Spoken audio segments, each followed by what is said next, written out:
नमस्कार। आज की इस कड़ी में हम लोग योगी यानी जो योग में पारंगत हैं या जो योग का अभ्यास भी कर रहे हैं, उनके लक्षण पर चर्चा करेंगे। वस्तुतः आज के इस समाज में योग का अर्थ बहुत कम लोग समझते हैं। जैसे पुरा काल में, प्राचीन काल में वेद आदि में यज्ञ की बात आती है, यज्ञ करना है। हर चीज के लिए अपने-अपने अलग यज्ञ हैं, हर चीज के लिए अपने-अपने अलग मंत्र बनाए गए।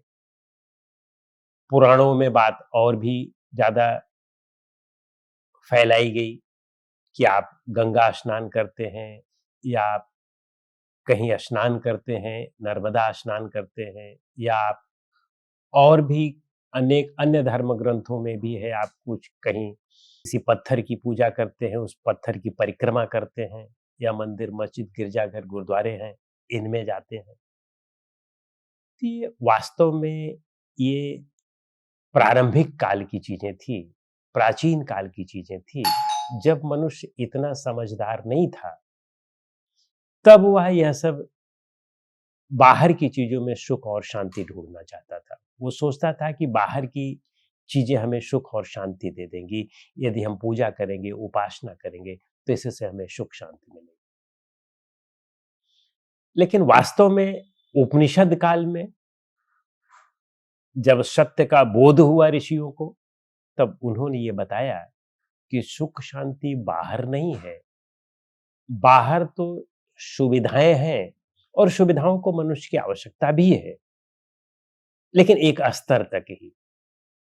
लेकिन सुख शांति हमारे अंदर है, हमारे हृदय में स्थित है। आत्मा हमारे हृदय में स्थित है। अंदर सुख शांति है, बाहर सुख शांति नहीं है। उपनिषद काल में ही एक अच्छी बात बताई गई, योग के सबसे जो प्रमुख जो चीजें हैं, जो योग का मूल लक्ष्य है, वह बताया गया। पतंजलि भी कहते हैं कि योगश्चित्त वृत्ति निरोधः, चित्त की वृत्तियों का निरोध योग है। अब चित्त की वृत्तियां कैसे निरोध होंगी? अभ्यास और वैराग्य से निरोध होती है। यह भी उन्होंने कहा कि अभ्यास वैराग्याभ्याम तन निरोधः। लेकिन आप देखें कि उपनिषद काल के बाद भी जब ज्ञान की इतनी प्रधानता हुई, उसके बाद भी आज अगर आप ढेर सारे तथाकथित योगियों को देखें, गुरुओं को देखें, तो अनेक प्रकार के यज्ञ करते करवाते हैं। अब यज्ञ करने से कैसे आपके मन और चित्त पर आपका नियंत्रण होगा? कैसे आपकी चित्त की वृत्तियों का निरोध होगा? कोई उसका संबंध ही नहीं है, वह तो बिल्कुल बाह्य चीज है। या कुछ लोगों को आप देखें कि ढेर सारे लोग माला पहनते हैं, अभी भी माला पहनते हैं। माला पहनना कोई विरोध नहीं है, लेकिन माला से कैसे आपको जो है आपकी चित्त वृत्तियों का निरोध होगा? माला से कैसे जो है आपको सुख और शांति मिलेगी? माला जपने से सुख और शांति मिलेगी कैसे? अनेक प्रकार के मंत्र बनाए गए, इन मंत्र से आपको सारी रिद्धियाँ सिद्धियाँ मिल जाएगी, आपकी सारी इच्छाएँ पूर्ण हो जाएँगी। उन लोगों को देखिए तो अनेक प्रकार के टोटके करते हैं, अनेक प्रकार के तंत्र मंत्र करते हैं और अंगूठियां पहनते हैं, कड़े पहनते हैं, अनेक प्रकार की चीजें करते हैं। वस्त्र का उनका अलग ढंग होता है, पचासों मालाएं पहने रखते हैं। आप देखें कि इससे या इनसे चित्त की वृत्तियों का कैसे निरोध संभव है? चित्त बहुत सूक्ष्म चीज है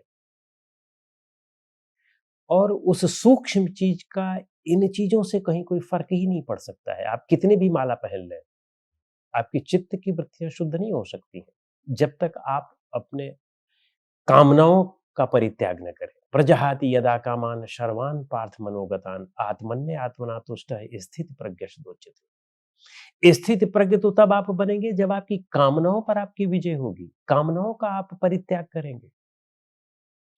और यहां पर यह है कि आपने कपड़े का परित्याग करके दूसरा कपड़ा पहन लिया या कपड़ा बिल्कुल छोड़ दिया, तो बस इससे आप जो है बहुत बड़े संत और महात्मा बन गए, बहुत बड़े योगी बन गए।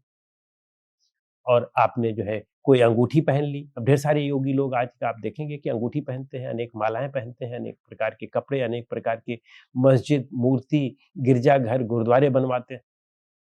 मेरा उस पर विरोध नहीं है, मेरा ये विरोध है कि वहाँ पर सुख शांति या वहाँ आपके चित्त की वृत्तियों का निरोध संभव नहीं है उन चीज़ों से। तो ये सब चीज़ें अब जैसे यज्ञ करना, यज्ञ आप करते हैं तो इससे आपको सुख शांति मिलेगी। आपको बेटे की इच्छा है तो आपको यज्ञ आप करें तो बेटा मिल जाएगा। आपको नौकरी की इच्छा है तो आप यज्ञ करेंगे तो नौकरी मिल जाएगी। यज्ञ करने से बेटा आदि कैसे पैदा हो जाएँगे। यज्ञ जो है बहुत स्थूल चीज़ है और वैसे भी यज्ञ जो है उसमें अग्नि का इस्तेमाल होता है और अग्नि कार्बन डाइऑक्साइड निकालती है। ढेर सारे लोग कहते हैं कि यज्ञ से जो है वातावरण शुद्ध होता है। तो मुझे तो नहीं समझ में आता है कि यज्ञ से वातावरण शुद्ध होता होगा। क्योंकि आप देखें कि अमेरिका आदि में तो वहाँ पर पॉल्यूशन कम है और यहाँ पर तो बहुत आप यज्ञ करते हैं, भारतवर्ष में तो यहाँ तो पॉल्यूशन बहुत अधिक है। तो कैसे वातावरण नहीं शुद्ध हो रहा है? तो वस्तुतः हम मूल चीज़ को समझते नहीं हैं, कारण को समझते नहीं हैं। यदि आप उपनिषदों में देखें तो कठोपनिषद कहता है कि यदा पंचावतिष्ठन्ते ज्ञानानि मनसा सह बुद्धिश्च न विचेष्टति तामहुः परमां गतिम्। कि जब आपके मन और आपकी इंद्रियां ये स्थिर होती हैं और बुद्धि की चेष्टा समाप्त हो जाती है, यानी जब आप इच्छाओं को अपने समाप्त कर देते हैं तभी बुद्धि और मन और इंद्रियां स्थिर होती है। आसक्तियों को समाप्त कर देते हैं तब मन बुद्धि और इंद्रियां स्थिर होती है। और जब ये स्थिर होती हैं तो यह परम गति है। और ये कैसे स्थिर होगी? अभ्यास वैराग्य से, विवेक से, समझ से, सत्संग से। ना कि जो है आप माला पहन लें, ना कि आप माला जप लें। इससे आपको कैसे संभव है? तो इसलिए योगियों का जो सही लक्षण ये है कि जो साधना करते हों, जिन्होंने अपने इच्छाओं पर नियंत्रण कर लिया हो, आसक्ति पर नियंत्रण कर लिया हो और बाकी पाखंड न करते हों, बाकी बाहरी चीज़ों में बहुत उलझे हुए ना हों, कि पता लगा ढेर सारे साधु संतों को देखें तो वे मुकदमाबाजी में ही उलझे हुए हैं। ढेर सारे साधु संतों को देखें कि बड़े-बड़े आश्रम लोगों की ज़मीन कब्ज़ा करके बना रहे हैं और बड़े-बड़े अपने को गुरु कहलवाना चाहते हैं, महंत और सिद्ध कहलवाना चाहते हैं। तो इस तरह से देखें तो जो योगी का सही लक्षण है कि वह कम से कम चीज़ों में अपना पालन करता हो, कम आवश्यकताएँ हों उसकी और इच्छाएँ तो बिल्कुल ही ना हो, आसक्ति भी बिल्कुल ना हो।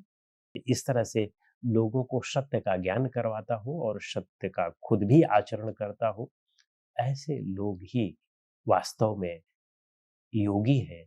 अन्य लोग तो योग के नाम पर केवल भोग कर रहे हैं, लोगों को मूर्ख बना रहे हैं और इसीलिए कबीर साहब ये कहते हैं कि तन का जोगी सब करे मन का बिरला कोय और सहजे सब सिद्धि पाइए जब मन जोगी हो। बहुत बढ़िया बात कहते हैं कि लोग बाहर की चीज़ों को टंट-घंट करके अपने को योगी बनना चाहते हैं। अपने शरीर को बहुत अच्छी तरह से मोटा-तगड़ा बना दें और देखने में सुंदर बना दें, अच्छे वस्त्र पहन लें, अच्छा आश्रम बना लें, यानी बाहर की चीज़ों में परिवर्तन करके सोचते हैं कि वो योगी बन जाएँगे। और ये हम पुरा काल से लोग करते आए हैं और अभी भी कर रहे हैं। लेकिन वो कहते हैं कि मन का जोगी विरला कोय। मन को कोई विरला लोग ही मन के जोगी होते हैं, वास्तविक जोगी होते हैं जिन्होंने मन को साध लिया है, जिन्होंने मन पर नियंत्रण कर लिया है, जिन्होंने आसक्ति और इच्छाओं पर नियंत्रण कर लिया है। और जिन्होंने नियंत्रण इस पर कर लिया है वे असली योगी हैं। सिद्धियाँ तो उनको सहज मिल जाती हैं। सभी सिद्धियों का मतलब कि उनको सुख शांति ये सिद्धि है। सिद्धि का मतलब ये नहीं है कि आप अणिमा, महिमा, लघिमा, गरिमा प्राप्त कर ले ये सिद्धि है। वो तो वास्तव में सिद्धि नहीं है, वो तो चमत्कार है और वो होते भी नहीं है। वो तो केवल लोगों को बहकाने के लिए हो तो पाखंडपूर्ण कृत्य है। लेकिन जो सुख और शांति है ये वास्तविक सिद्धि है। जिसने सुख शांति प्राप्त कर ली उसने जीवन में सब कुछ प्राप्त कर लिया। जिसने संतोष प्राप्त कर लिया उसने जीवन में सब कुछ प्राप्त कर लिया। उससे श्रेष्ठ तो कोई सिद्धि है ही नहीं। तो ये सिद्धि जिसने प्राप्त कर ली, जिसने मन को अपने ठीक कर लिया, उनको ये सिद्धि मिल जाती है और वे अनंत सुख से विभूषित होते हैं, अनंत शांति से और अनंत ज्ञान से विभूषित होते हैं। उनके एक-एक वाक्यों में जो है बहुत गहन अर्थ छुपा हुआ होता है। बाकी लोगों को देखें तो जो लोग चमत्कार फैलाते रहते हैं और बाकी केवल दिखावा करते हैं, पाखंड करते हैं, अंदर से घोर कलयुगी होते हैं, अंदर से घोर अशांत होते हैं, दुखी होते हैं और बात-बात में क्रोध करते हैं, बात-बात में खुद भी दुखी होते हैं, दूसरों को भी दुःख देते हैं, ऐसे लोग वास्तविक योगी नहीं हैं। तो यज्ञ आदि पाखंड ना करके अपने मन को स्थिर करें, अपने बुद्धि को स्थिर करें, अपने इंद्रियों को स्थिर करें, ये योग के लक्षण हैं और यही सही योगी यही बनना है और हम सबको ये करना चाहिए। अब ज्ञान के द्वारा ही सुख और शांति मिल सकती है, बाहरी कर्मकांड के द्वारा सुख और शांति नहीं मिल सकती। नमस्कार।